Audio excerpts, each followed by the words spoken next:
Hi, my name is Alan Jean, and today I'm going to talk about object-oriented design patterns in game engines.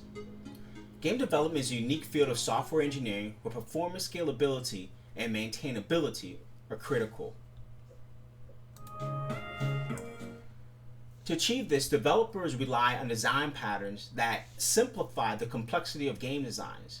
Today, I'll introduce three such patterns: Entity Component System, Singleton, and Observer, and how they contribute to efficient and flexible game design.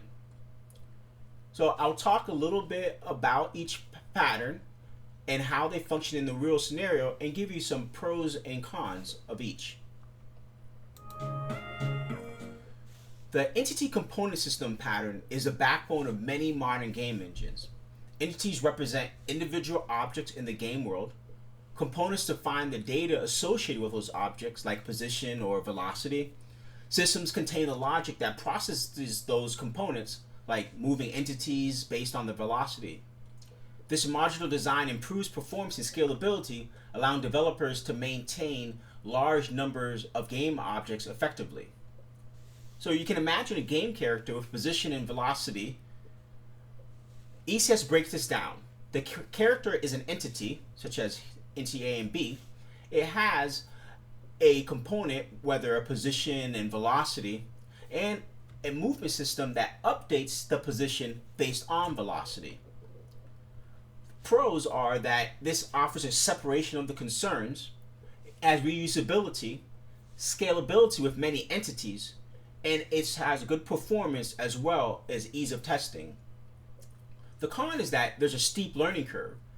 There's boilerplate code that you'll use. There's complexity in the debugging, and it's overhead for most small projects.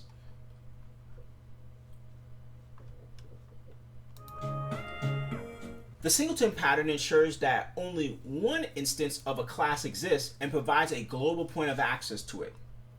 In games, singleton is commonly used for managing global states like game settings, input handling, or a central game manager. While it simplifies access to shared resources, it's important to use this pattern carefully. Think of a global game manager that tracks the current level or controls the main menu. A singleton ensures there's only one instance managing this data and makes it accessible throughout the game.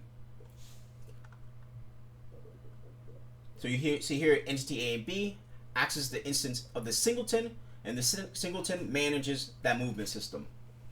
The pro is that you have the global access, there's centralized control, there's a simplified communication, and it has efficient resource management.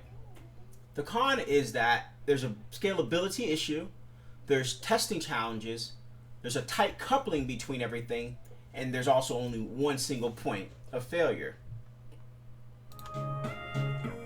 Lastly, we have the observer pattern. This one facilitates event-driven communication between objects. The subject notifies its registered observers when its state changes. This pattern is widely used in games for systems like user interfaces where buttons and menus need to react to player input, or even in AI, where entities need to respond to environmental changes. So when a player presses a button in the game menu, the menu system notifies all listeners, like a sound effect or a navigation system, to respond accordingly.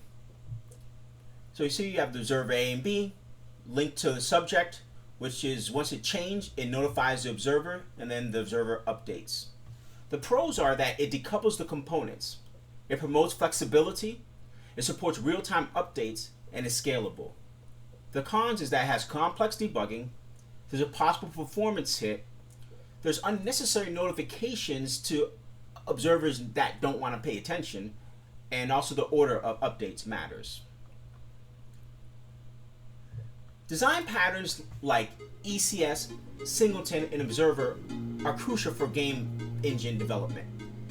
ECS organizes game objects for performance scalability. Singleton manages global state but must be used carefully. Observer enables flexible event-driven communication.